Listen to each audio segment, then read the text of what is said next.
Hello friends, मैं Manoj Sahu competition wing में आप सभी का स्वागत करता हूं। अभ्यास बैच में आज का हमारा नेक्स्ट वीडियो होने वाला है, जिसमें हम लोग कला संस्कृति और जनजातियों के एमसीक्यूज करने वाले हैं। ठीक है, इसके पहले हमने छत्तीसगढ़ इतिहास के क्वेश्चन कर लिए हैं। ठीक है, तो एक एक करके शुरू करते हैं। पहला क्वेश्चन है आज का हमारा, निम्नलिखित में से कौन सी रचना बेरियर एल्विन की नहीं है? ठीक है, तो ऑप्शन है आपके पास the Baigas, the Agarias, the Gaur, the Kamar. ठीक है, इसमें देखते हैं बेरियर एल्विन की रचना कौन कौन सी है। ठीक है, इसको देखते हैं। बेरियर एल्विन की जो प्रमुख रचनाएं हैं वो है the Baigas, the Agaria, the Gaur और इसके अलावा मुड़िया एंड देयर घोटुल। ठीक है, ये कब लिखी गई है? ये लिखी गई है 1947 में। बहुत ही इंपॉर्टेंट है। इसमें युवा गृह, मुड़िया जनजाति का एक युवा गृह है, घोटुल उसका वर्णन है। ठीक है, दूसरा रचना है इसमें मारिया, मर्डर एंड सुइसाइड। ठीक है, ये 5 रचनाएं हैं जो बेरियर एल्विन की है। याद रखना है यहाँ पे मारिया नाम से एक रचना जॉर्ज ग्रियर्सन की भी है, the Maria Gonds of Bastar, Gonds of Bastar. ये किसका है? ये है जॉर्ज ग्रियर्सन का, जॉर्ज ग्रियर्सन का। ठीक है, तो इसको कंफ्यूज नहीं करना है। मारिया का एक रचना बेरियर एल्विन ने लिखा है और एक रचना जॉर्ज ग्रियर्सन ने भी लिखा है। ठीक है, इसके अलावा यहाँ पे जो ऑप्शन है द कमार, ये है श्यामाचरण दुबे का। ठीक है, श्यामाचरण दुबे का है। बढ़ते हैं नेक्स्ट क्वेश्चन में। जनजातीय सलाहकार परिषद में क्या शामिल नहीं है? बहुत इंपॉर्टेंट है। जनजातीय सलाहकार परिषद से अभी हाल ही में 2022 में भी क्वेश्चन आए हुए हैं। ठीक है, तो देखते हैं इसमें क्या है, कौन सा शामिल नहीं है, ये चुनना है अपने को। ठीक है, जनजातीय सलाहकार परिषद में 20 से अधिक सदस्य से मिलकर बनती है। ठीक है, जनजातीय सलाहकार जो परिषद है वो 20 से अधिक सदस्यों से मिलकर बनती है। ठीक है, 3/4 सदस्य राज्य की विधानसभा में अनुसूचित जनजातियों के प्रतिनिधि होंगे। इसका गठन राष्ट्रपति के निर्देशानुसार किया जाता है। इसमें 2/3 सदस्य राज्य की विधानसभा में अनुसूचित जनजातियों के प्रतिनिधि होंगे। इसका जो ये 2/3 वाला कंडीशन है ये गलत है। इसमें याद रखना है, जनजातीय सलाहकार परिषद की बात आएगी तो 20 सदस्य होंगे लगभग उसमें, और 3/4 जो सदस्य रहेंगे वो विधानसभा के एसटी के प्रतिनिधि रहेंगे। ठीक है, शेड्यूल्ड ट्राइब के, और इसका गठन राष्ट्रपति के निर्देशानुसार होता है। थोड़ा समझने का प्रयास करते हैं कि जनजातीय सलाहकार परिषद होता क्या है। जनजातीय सलाहकार परिषद, सलाहकार परिषद, इंग्लिश में इसे ट्राइबल एडवाइजरी काउंसिल कहा जाता है। ठीक है, इसका गठन 5वीं अनुसूची के तहत किया जाता है। 5वीं अनुसूची के तहत।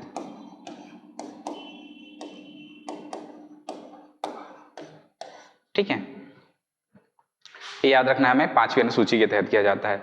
दूसरा आप नाम सुने होंगे स्वशासी जिले, स्वशासी जिले।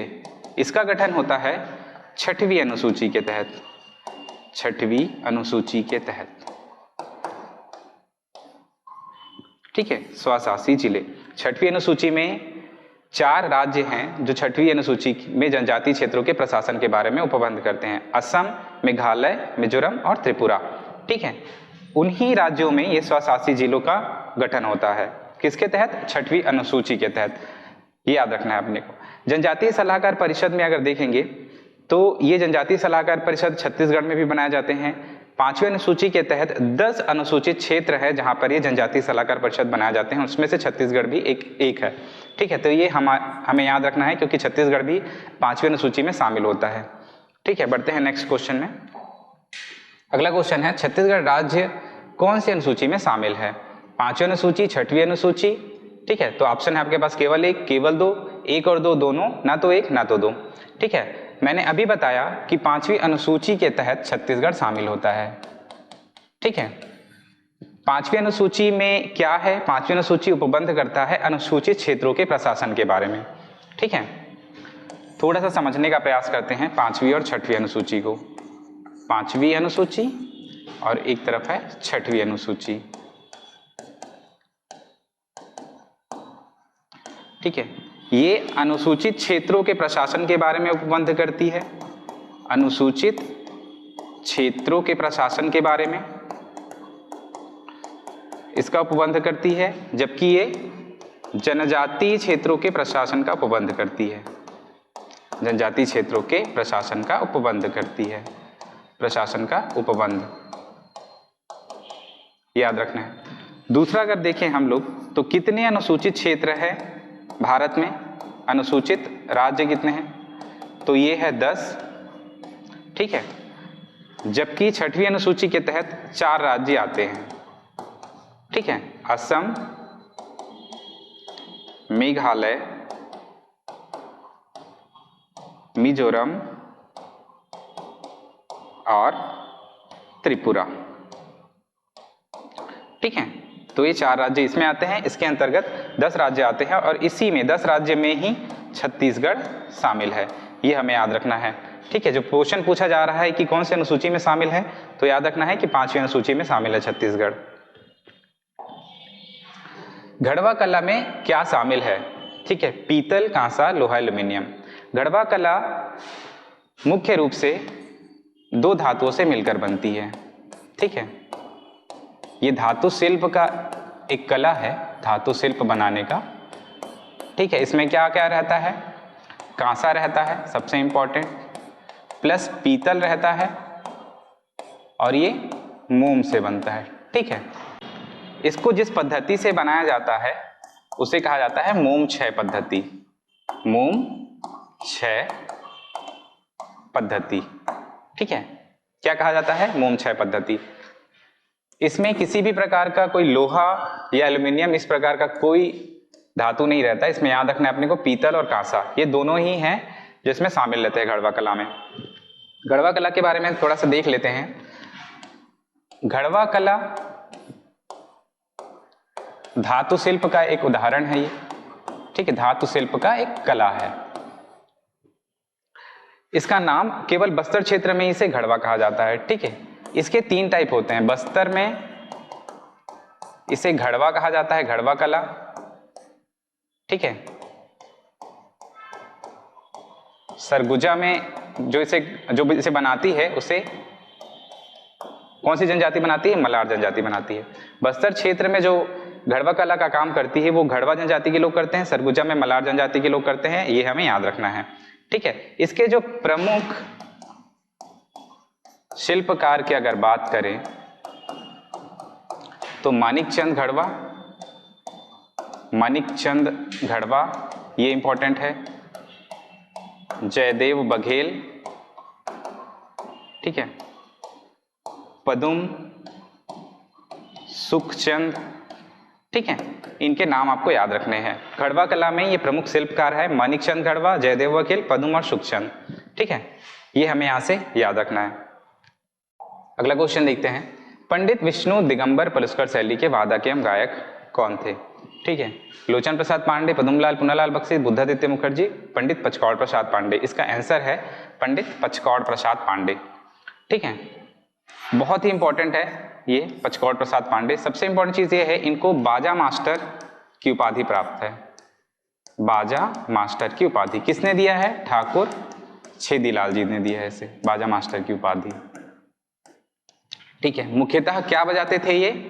तो हारमोनियम वादक थे, हारमोनियम वादक थे, याद रखना है। इसकी एक रचना भी है जिसका नाम है संगीत भास्कर, संगीत भास्कर। और सबसे इंपॉर्टेंट चीज 1939 में त्रिपुरी अधिवेशन हुआ था। 1939 में त्रिपुरी अधिवेशन हुआ था, वहां पे संगीत समिति के अध्यक्ष बनाए गए थे, संगीत समिति के अध्यक्ष। ठीक है, और ये कौन से जिले से संबंधित है? तो जांजगीर चांपा जिले से संबंधित है, जांजगीर चांपा जिले से संबंधित है, ये हमें याद रखना है। जांजगीर चांपा जिले से संबंधित है। बाजा मास्टर की उपाधि बैरिस्टर छेदीलाल ने दिया था। हारमोनियम वादक हैं ये। रचना इनकी संगीत भास्कर। और 1939 में त्रिपुरी अधिवेशन, उसमें संगीत समिति के अध्यक्ष बनाए गए थे। कौन? पंडित पचकौड़ प्रसाद पांडे। और सबसे इंपॉर्टेंट चीज, पंडित विष्णु दिगंबर पलुस्कर शैली के वादक थे। क्या? पंडित विष्णु दिगंबर पलुस्कर शैली के वादक। अगला क्वेश्चन देखते हैं, सबसे लंबे समय तक चलने वाला जनजातीय नृत्य कौन सा है? ठीक है, ऑप्शन है आपके पास भड़म, परब, सरहुल और बिल्मा। तो इसका आंसर होगा भड़म नृत्य। सबसे लंबे समय तक चलने वाला जो नृत्य है भड़म है। कौन सी जनजाति करती है? तो याद रखना है, भारिया जनजाति करती है। दूसरा यहाँ पे ऑप्शन है परब। परब कौन सी जनजाति करती है? तो धुरवा जनजाति करती है। ठीक है, इसको सैन्य नृत्य भी बोला जाता है। ठीक है, सरहुल कौन करता है? सरहुल उरांव लोग करते हैं। ठीक है, और साल वृक्ष के फूलने पर किया जाता है, साल वृक्ष के फूलने के अवसर पर। बिल्मा कौन करता है? तो बिल्मा करते हैं बैगा या फिर गोंड।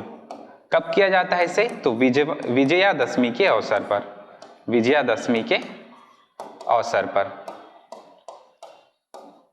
ठीक है, ये याद रखना है हमें। भड़म नृत्य सबसे अधिक समय तक चलने वाला नृत्य है, भारिया जनजाति द्वारा किया जाता है। परब नृत्य धुरवा जनजाति द्वारा किया जाता है और एक सैन्य नृत्य है। ठीक है, सरहुल नृत्य उरांव द्वारा किया जाता है साल वृक्ष के फूलने पर। और बिल्मा नृत्य बैगा और गोंड जनजाति द्वारा किया जाता है विजयादशमी के अवसर पर। ठीक है, अगला क्वेश्चन है, सदरी बोली किस भाषा परिवार के अंतर्गत आती है? आर्य भाषा, मुंडा भाषा, द्रविड़ भाषा। जनजातीय भाषाओं का अगर वर्गीकरण देखेंगे तो मुख्यतः 3 वर्गीकरण है। ठीक है, कौन कौन सा? भाषाई वर्गीकरण देख रहे हैं अभी हम लोग, भाषाई वर्गीकरण। ठीक है, 3 प्रकार से हैं ये। सबसे पहला है मुंडा भाषा परिवार। ठीक है, दूसरा आता है आपका द्रविड़ भाषा परिवार। ठीक है, मुंडा भाषा परिवार, द्रविड़ भाषा परिवार। और तीसरा आता है आर्य भाषा परिवार, आर्य भाषा परिवार। ठीक है, एक एक करके देखते हैं। मुंडा में जो जनजाति शामिल है, जो बोलियां शामिल है, उसमें है नगेसिया, सौता, कोरकू, कोरवा, खरियार। इस प्रकार के जो जनजाति हैं उनकी भाषाएं किसमें शामिल होंगी? मुंडा में शामिल होगा। द्रविड़ भाषा परिवार ये 3 भाग में बटा हुआ है फिर से। एक है केंद्रीय, दक्षिण केंद्रीय भाषा परिवार, दूसरा है केंद्रीय भाषा परिवार और तीसरा है उत्तरी भाषा परिवार, उत्तरी भाषा परिवार। ठीक है, केंद्रीय में परजा और धुरवा आ जाता है, परजा या फिर धुरवा जनजाति। ठीक है, केंद्रीय दक्षिण की अगर बात करें तो मुरिया, मारिया,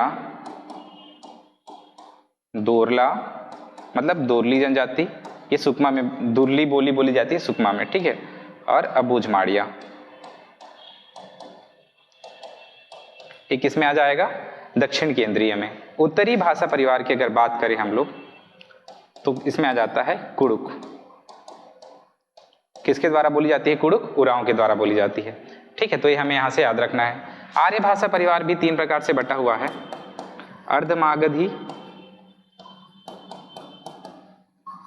मागधी और तीसरा क्या हो जाएगा? पिजनीकृत। तो पिजनीकृत के अंतर्गत ही आते हैं सदरी और हल्बी, जिसको क्वेश्चन में पूछा है। ठीक है, सदरी बोली किस भाषा परिवार के अंतर्गत आएगा? तो ये आएगा आर्य भाषा परिवार के अंतर्गत। और इसको और कठिन करना चाहे तो आर्य के अंतर्गत पिजनीकृत एक भाषा परिवार है। ठीक है, उसका टाइप है, उसके अंतर्गत सदरी और हल्बी आता है। ठीक है, मागधी में पूर्वी हिंदी आ जाता है और इसी से बनता है आगे चलकर छत्तीसगढ़ी। ठीक है, तो ये हमें यहां से याद रखना है। ठीक है, बढ़ते हैं नेक्स्ट क्वेश्चन में। सही जोड़ी सुमेलित कीजिए। कोरबा, उरांव, कंवर और बिंजवार दिया हुआ है, एक तरफ उनके प्रमुख देवी देवताओं के नाम दिए हुए हैं। कोरबा, ठीक है, उरांव, कंवर और बिंजवार, ठीक है। जो इसमें से कोशिश करना है सही जोड़ी बनाने का तरीका ये होता है कि अगर आपको दो भी पता है, दो या तीन भी पता है, ठीक है, तो आप एक को गैस करके लगा सकते हो, ठीक है। तो इसमें कोशिश करना है जो सरल आपको लगता है वो आप पहले बना लो, ठीक है। जैसे बिंजवार है, ठीक है, बिंजवार इसका नाम ही विंध्याचल पर्वत के कारण पड़ा है, तो विंध्यवासिनी इसका सही आंसर हो जाएगा, ठीक है, बिंजवार का। कंवर का होता है सगराखंड, ठीक है। उरांव का होता है सरना देवी और कोरबा का होता है खोड़िया रानी, ठीक है। तो इस प्रकार से आप इसे बना लोगे, कोरबा का खोड़िया रानी, ठीक है, उरांव का सरना देवी और कंवर का सगराखंड। ये हमें याद रखना है, बिंजवार का विंध्यवासिनी। तो इसका सही आंसर हो जाएगा, फर्स्ट का हो जाएगा डी, ठीक है, 2 का हो जाएगा ए, 3 का हो जाएगा बी, ठीक है, 4 का हो जाएगा सी, अर्थात बी ऑप्शन इसका सही आंसर है।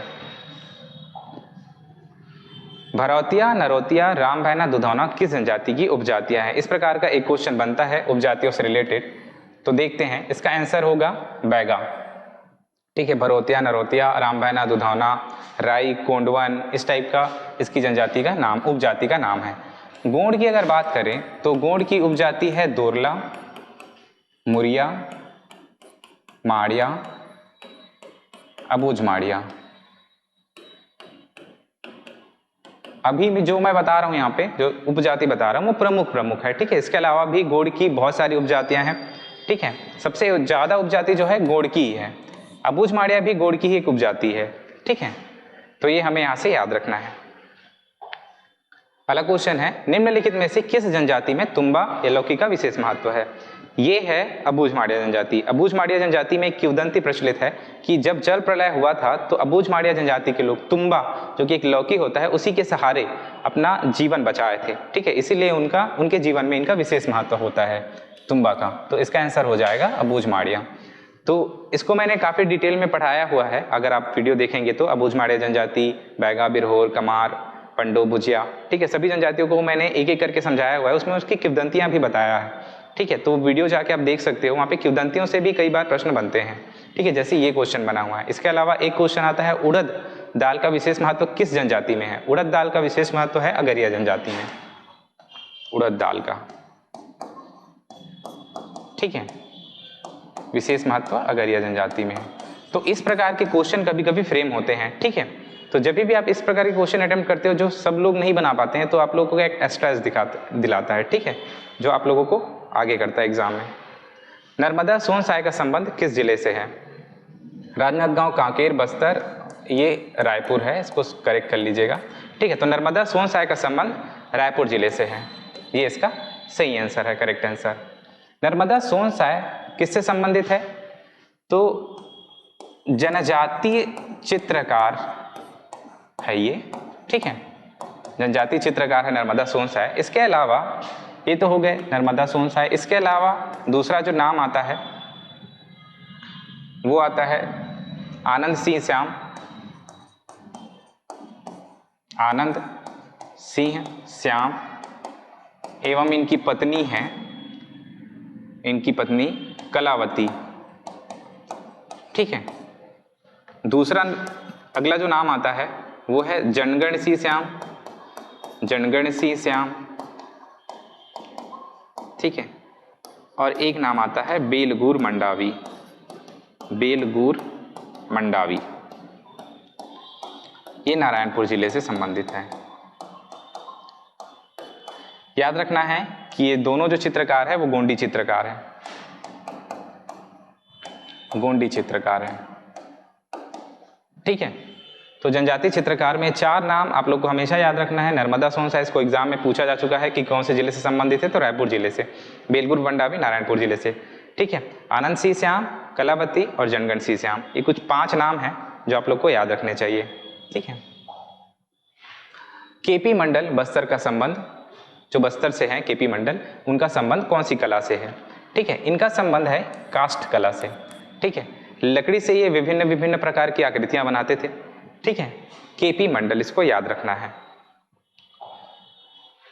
मेढ़ा गंतैया पंजियार जोगियार सिरहा का संबंध किससे है, ठीक है। आपके पास ऑप्शन है लोक पर्व, लोक नृत्य, लोक ज्योतिष या इनमें से कोई नहीं। ये सभी लोक ज्योतिष होते हैं, ठीक है। लोक ज्योतिष का काम क्या है, इन लोग चंद्रमा हो गया या फिर सूर्य हो गया, ठीक है, या पशु पक्षी हो गए, ठीक है, इनके आधार पर भविष्य की गणना करते थे, ठीक है, भविष्य का आकलन करते थे। ये होते हैं लोक ज्योतिष, इसी को याद रखना आपको। मेढ़ा गंतैया पंजियार जोगियार और सिरहा।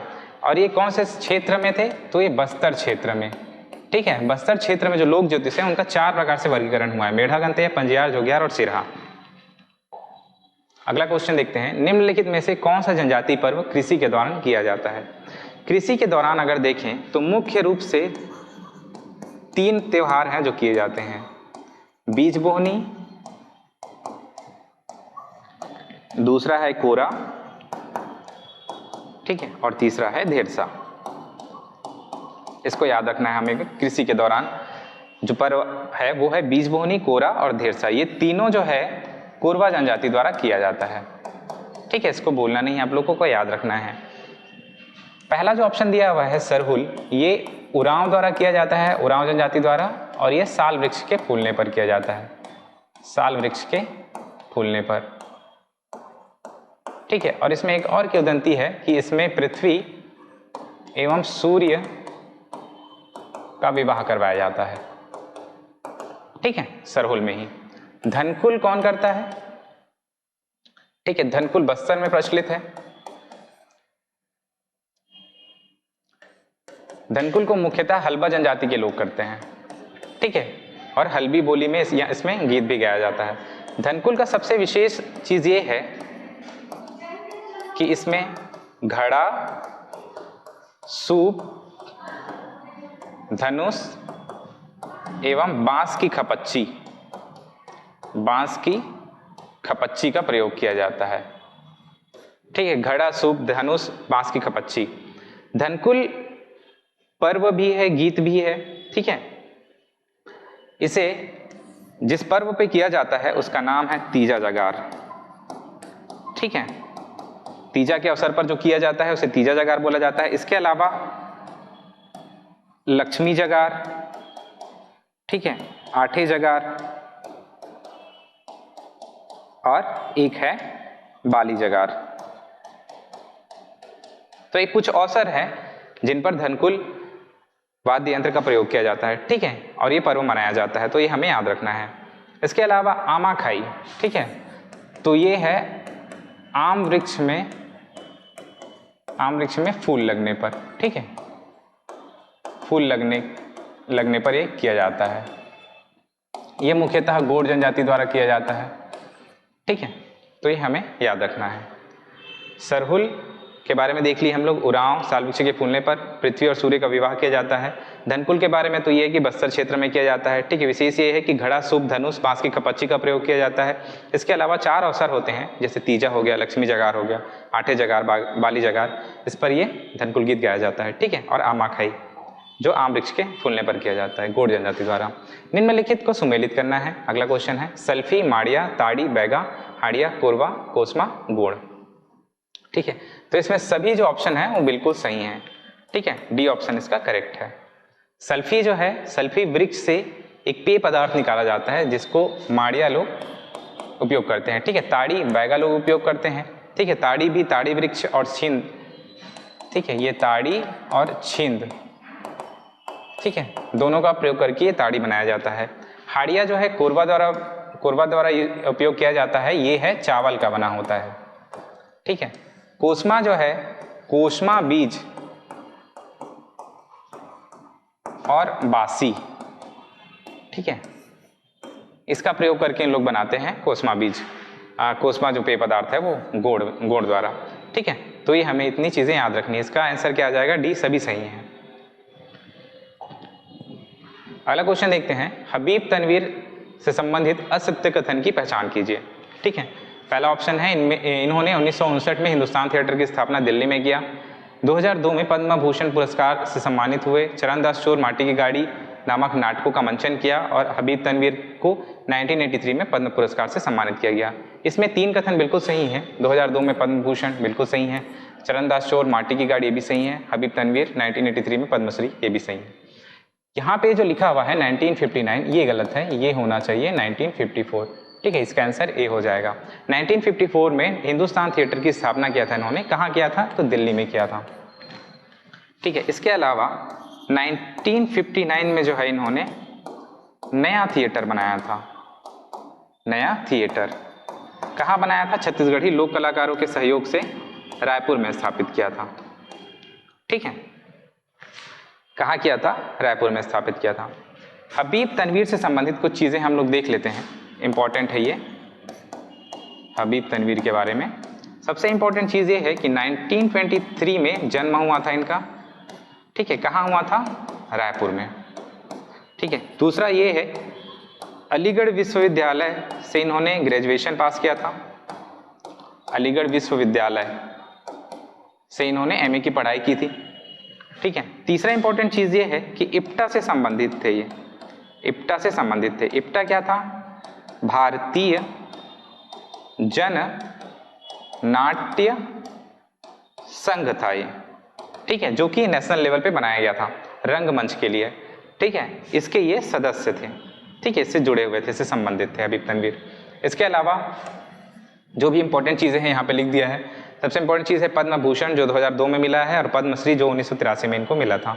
ठीक है, चरणदास चोर आगरा की गाड़ी जो चरणदास चोर माटी की गाड़ी और इसके अलावा आगरा बाजार। ठीक है, आगरा बाजार भी है इनका एक नाटक। ठीक है, इनका मंचन किया था इन्होंने। बढ़ते हैं अगले क्वेश्चन में। अलगोजा वाद्य यंत्र क्या है? ठीक है, अलगोजा एक बांसुरी की तरह होता है, बांसुरी के जैसा एक वाद्य यंत्र है अलगोजा। ठीक है, तो ये सुसिर वाद्य की कैटेगरी में आएगा, सुसिर वाद्य की। ठीक है, इसका आंसर डी हो जाएगा क्योंकि सुसिर वाद्य ऑप्शन में नहीं है। वाद्य यंत्र जब भी पढ़ेंगे तो 4 टाइप की कैटेगरी है संगीत शास्त्र के अनुसार: तत्वाद्य, वितत्वाद्य, तत्वाद्य, विदत्वाद्य, सुशिर वाद्य। ठीक है, और घन वाद्य। तत्वाद्य में जो इसकी विशेषता ये है कि इसमें तार का प्रयोग किया जाता है। ठीक है, तंतु का प्रयोग किया जाता है। इसका सबसे अच्छा उदाहरण है धनकुल। ठीक है, धनकुल जो वाद्य यंत्र कभी भी पूछा जाएगा तो ये तत्वाद्य यंत्र तत्वाद्य के तहत लेना है। इसको कैसे याद रखेंगे? जब भी आप धनकुल देखेंगे तो धनकुल में बहुत सारी चीज़ों का कॉम्बिनेशन होता है, जैसे कि इसमें घड़ा, सूप, धनुष, बांस की खपच्ची। ठीक है, तो बांस जब हम लोग देखते हैं धनुष बाण तो उसमें एक तार लगा होता है, उसको बांस की खपच्ची से रगड़ के बजाते हैं। ठीक है, तो उसको याद रखना है अपने को। ये किस में है? तत्वाद्य में आ जाएगा। घन वाद्य, घन वाद्य का सबसे अच्छा उदाहरण है तिरड्डी। ठीक है, जो जनजातियों द्वारा बजाया जाता है। औनद, औनद है ये औनद वाद्य। औनद वाद्य 2 प्रकार के होते हैं, एक होता है एक मुखी, ठीक है, और दूसरा होता है द्विमुखी। याद रखना है इसको वितत वाद्य यंत्र भी बोला जाता है औनद को। इसमें क्या होता है, एक हॉलो बॉक्स होता है, उसको चमड़े से मढ़ दिया जाता है और चमड़े से भी 2 प्रकार से मढ़ा जाता है। एक सिंगल, अगर सिंगल लेयर ही रहता है अगर चमड़े का तो एक मुखी वाद्य यंत्र में आएगा वो, और दोनों तरफ अगर चमड़े मढ़े होते हैं तो द्विमुखी में आ जाएगा। इसका सबसे अच्छा उदाहरण देखते हैं हम लोग एक मुखी में, नगाड़ा। ठीक है, ये नगाड़ा है।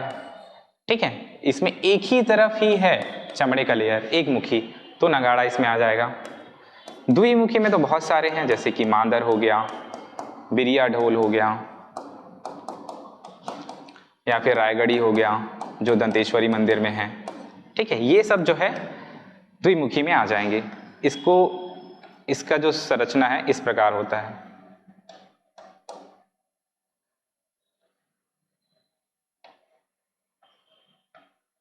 ठीक है, यहाँ पे देख पा रहे होंगे आप लोग, द्विमुखी है ये, 2 तरफ चमड़े से मढ़ा गया है, तो ये किस में आ जाएगा? वितत वाद्य यंत्र में। मांदर, बिरिया ढोल, रायगढ़ी ये सब पूछा जाएगा तो। इसके अलावा सुशिर वाद्य में अलगोजा, अकुम, तोड़ी, ये कुछ प्रमुख वाद्य यंत्र है। ठीक है, तो इसको याद रखना है अपने को कि सुशिरवाद्य में आएगा। बढ़ते हैं अगले क्वेश्चन में। स्थानीय इतिहास से संबंधित त्योहार है, ठीक है, छेरछेरा, बस्तर दशहरा, डोल ग्यारस, गोवर्धन पूजा। हिस्ट्री देखेंगे आप लोग तो 2 त्योहार का उल्लेख है, ठीक है, 2 त्योहारों में हिस्ट्री का उल्लेख है, एक है छेरछेरा और दूसरा है बस्तर दशहरा। बस्तर दशहरा जनरली सब लोग गैस कर लेंगे क्योंकि इसकी शुरुआत पुरुषोत्तम देव ने किया था, जो कि काकतीय राजा हुआ करते थे, ठीक है, काकतीय राजा पुरुषोत्तम देव ने इसकी शुरुआत किया था। पुरुषोत्तम देव ने इसकी शुरुआत किया था, ठीक है। तो ये पता चल जाता है जनरली देखिए कि स्थानीय इतिहास से संबंधित है। छेरछेरा में किंवदंती है कल्याण साय से संबंधित, कल्याण साय कलचुरी शासक हुआ करते थे। इसके बारे में मैंने डिटेल में बताया है जब छेरछेरा पर्व पढ़ाया है। तो इसकी स्टोरी क्या है, कल्याण साय को जहांगीर में उसके पुत्र ने अगवा कर लिया था, ठीक है, किसने, परवेज ने। तो उनको 8 वर्षों तक उनके दरबार में रखा जाता है। 8 वर्षों तक उनके दरबार में रखते हैं। तो वहाँ पे गोपाल वीर और बिलासाबाई 2 लोगों का नाम आपने सुना होगा। इसमें दोनों जो है इनको बचाकर वापस लाते हैं। तो जब इनकी घर वापसी होती है तो उसी खुशी के उपलक्ष्य में ये छेरछेरा त्यौहार मनाया जाता है, ठीक है। तो ये किंवदंती के कारण इसको स्थानीय इतिहास से जोड़ा जाता है, ठीक है। तो इसमें याद रखना है अपने को छेरछेरा और बस्तर दशहरा, ये आ जाएगा स्थानीय इतिहास से संबंधित। बाकी इसमें डोल ग्यारस तो बहुत अलग चीज़ है। गोवर्धन पूजा ये कृष्ण भगवान से संबंधित एक त्यौहार है जो एकादशी को मनाया जाता है, ठीक है। गोवर्धन पूजा ये हम सभी को पता है। दीपावली अभी हाल ही में आने वाला है, दीपावली दिवाली के दूसरे दिन, ठीक है। दिवाली में 3 प्रमुख त्यौहार होता है। एक तो होता है दिवाली जिसमें लक्ष्मी पूजा होता है, उसके दूसरे दिन किया जाता है गोवर्धन पूजा, ठीक है, और तीसरे दिन होता है मातर पूजा, ठीक है। तो ये दोनों तो स्थानीय इतिहास से संबंधित नहीं है, याद रखना है अपने को छेरछेरा और बस्तर दशहरा। अगला क्वेश्चन है सही युग्म की पहचान कीजिए। गंधर्व विवाह, विधवा विवाह, अपहरण विवाह, क्रय विवाह। आपके पास है पोटा, अरौतो, पैसोत्तुर, गुरावट। जनजातीय विवाह से संबंधित हर बार प्रश्न आते हैं, ठीक है। देखते हैं, समझते हैं एक-एक करके। गंधर्व विवाह ये एक प्रकार का प्रेम विवाह है, ठीक है, जिसमें कन्या और लड़का और लड़की दोनों की सहमति से विवाह होता है, ये गंधर्व विवाह। पोटा विवाह, पोटा एक्चुअल में पुनर्विवाह से संबंधित है,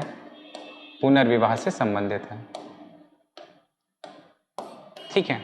होता क्या है इसमें, एक विवाहित स्त्री अधिक संपन्न पुरुष के साथ, ठीक है, अपनी सहमति से, अपनी इच्छा से जब विवाह करती है तो उस प्रकार के विवाह को पोटा विवाह कहा जाता है। एक आपने सुना होगा पाटो विवाह, ठीक है, दोनों अलग अलग है ना, ठीक है। ये भी स्त्री पुनर्विवाह से संबंधित है, स्त्री पुनर्विवाह, ठीक है। दूसरा इसमें याद रखना है कि कोरकू जनजाति द्वारा किया जाता है, ये विवाह पाटो विवाह, ठीक है। कोरकू का अर्थ क्या होता है, कोरकू क्या काम करती है, गड्ढा खोदने का काम करती है, ठीक है, तो उसको पाटेगी भी, ठीक है। पाटो जब भी नाम आएगा तो कोरकू जनजाति द्वारा याद रखना है इसको, और स्त्री पुनर्विवाह से संबंधित है।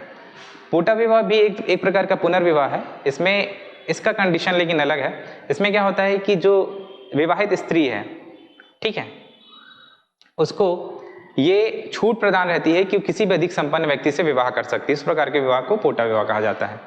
दूसरा इसमें है विधवा विवाह, जो अरौतो कहा जाता है, अरौतो विवाह, विधवा का विवाह होगा, उसका एक दूसरा नाम अरौतो है, तो ये बिल्कुल सही युग्म है ये। अपहरण विवाह, उसको पैसोत्तुर विवाह कहा जाता है। इसमें जबरदस्ती लड़की का अपहरण करके विवाह किया जाता है, तो इसका नाम रखा गया है अपहरण। इसको पैसोत्तुर, इसका नाम याद रखना है हमेशा, पैसोत्तुर अरौतो, ये कई बार पेपर में पूछा गया है। अरौतो विधवा विवाह है, पैसोत्तुर जो है अपहरण विवाह है। क्रय विवाह और गुरावट विवाह। गुरावट विवाह एक्चुअल में बोलते हैं विनिमय विवाह को।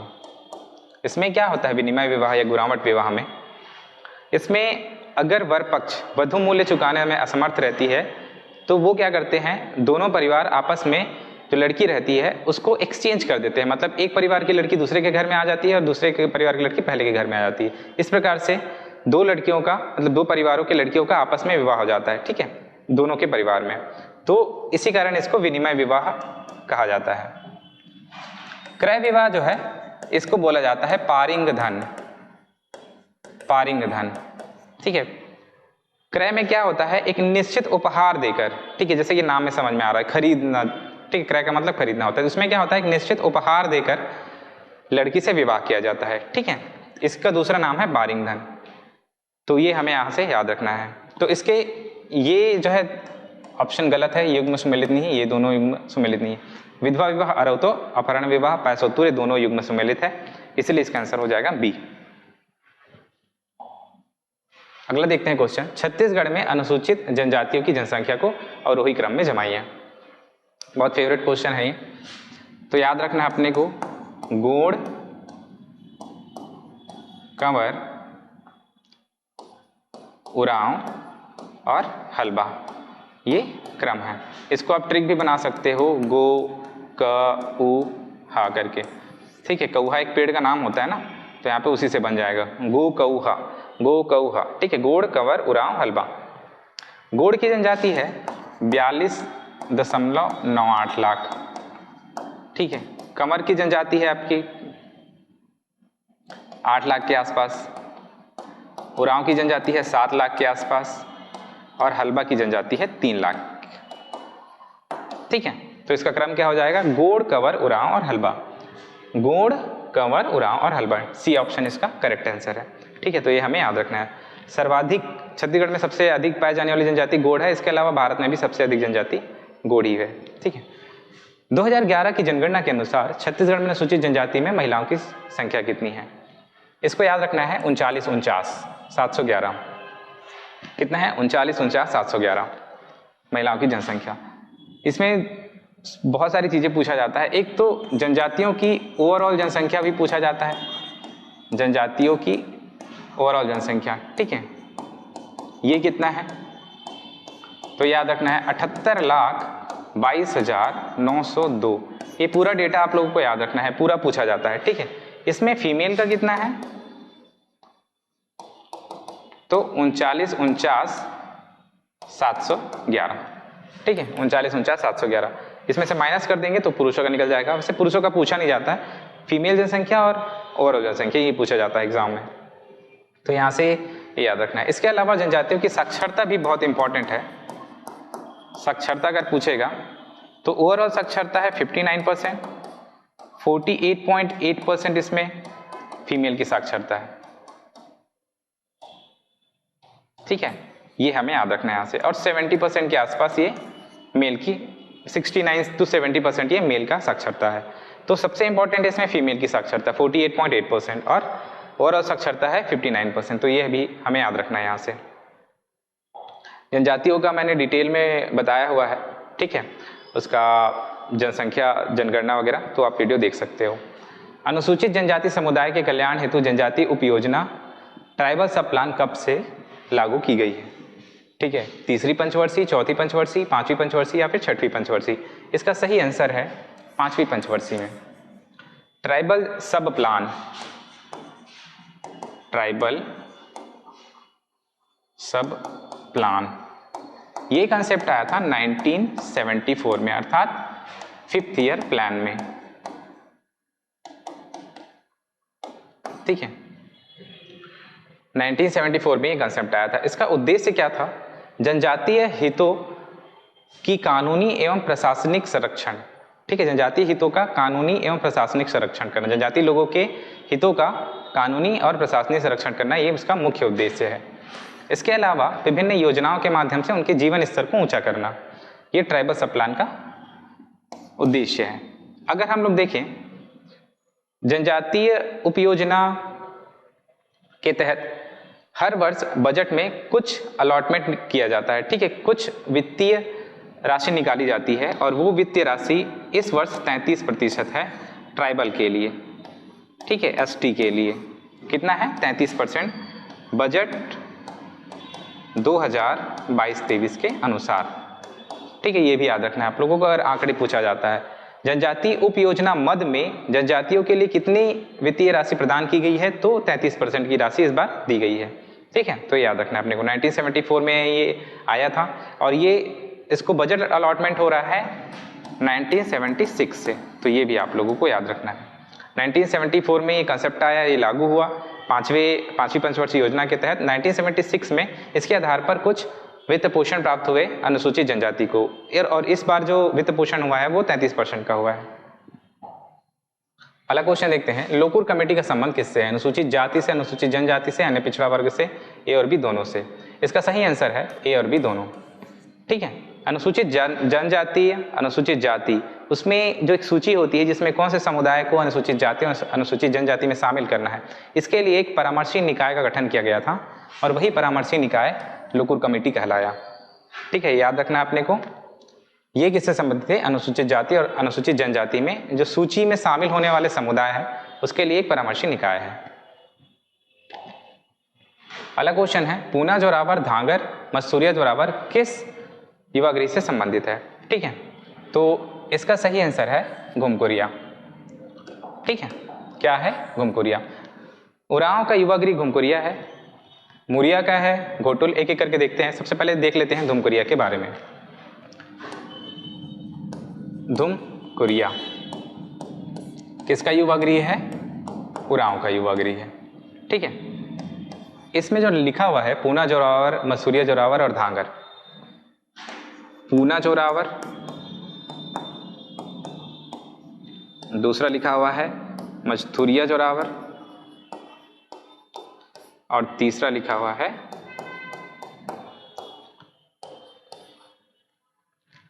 धांगर। ठीक है, ये तीन कैटेगरी होती है।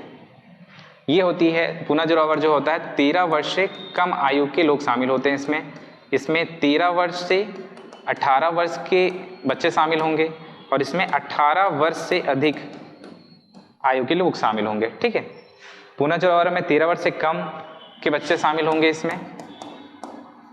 ठीक है, 13 वर्ष से कम बच्चों का समूह होता है पूना जोरावर। मसूरिया जोरावर 13 से 18 वर्ष के बच्चों का समूह होता है। धांगर जो है 18 वर्ष से अधिक आयु के बच्चों का समूह होता है। याद रखना है इसमें यहाँ पे। ठीक है, इसके अलावा पुरुष को क्या कहा जाता है? धांगर कहा जाता है। महिला को, महिला सदस्य को धांगरीन कहा जाता है।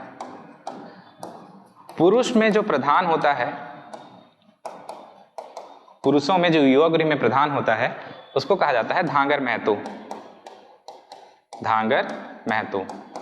ठीक है, और महिलाओं में जो प्रधान होता है या होती है उसको कहा जाता है बारकी धांगरीन। बारकी धांगरीन। ठीक है, महिला पुरुष में जो पुरुषों को कहा जाता है इसमें धांगर, महिला को धांगरीन। पुरुष में जो प्रधान होता है उसको धांगर महतो और महिला में जो प्रधान होता है उसको बारकी धांगरीन कहा जाता है। ठीक है, तो इतनी चीजें इसमें इंपॉर्टेंट है अगर हम लोग घुमकुरिया की बात करें तो। ठीक है, अगला देख लेते हैं इसमें मुरिया जनजाति के बारे में। मुरिया का युवा गृह है घोटुल। ठीक है, इसमें इंपॉर्टेंट चीज है कि इसमें जो लड़के होते हैं उसको कहा जाता है चेलिक। ठीक है, और लड़की को क्या कहा जाता है? मोटियारिन। मोटियारिन। ठीक है, और जो प्रमुख होता है लड़कों में जो प्रमुख होता है, पुरुषों में जो प्रमुख होता है उसको कहा जाता है सिरेदार या फिर सरदार भी बोल देते हैं कहीं कहीं पे।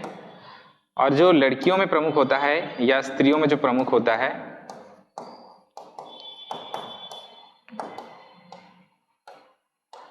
उसको क्या कहा जाता है? बिलोसा।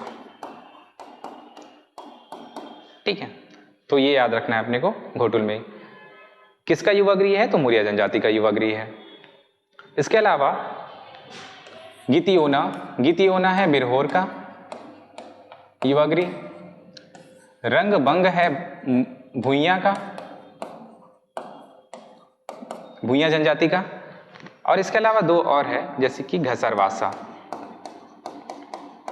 घसरवासा है भारिया जनजाति का युवा गृह इसको याद रखना है अपने को, ठीक है। भार्या जनजाति का है घसरवासा, भूइयां का है रंगभंग, बिरहोर का है गीतियोना, ठीक है। तो ये हमें यहां से याद रखना है। अगला क्वेश्चन देखते हैं, बसंत पंचमी में मेले का आयोजन किस स्थान पर किया जाता है? जो ऑप्शन है तो उसमें बताना है कि बसंत पंचमी के अवसर पर इनमें से कौन से मेले का आयोजन होता है, लखन घाट, तुरतुरिया, गिरौदपुरी या महादेव घाट, ठीक है।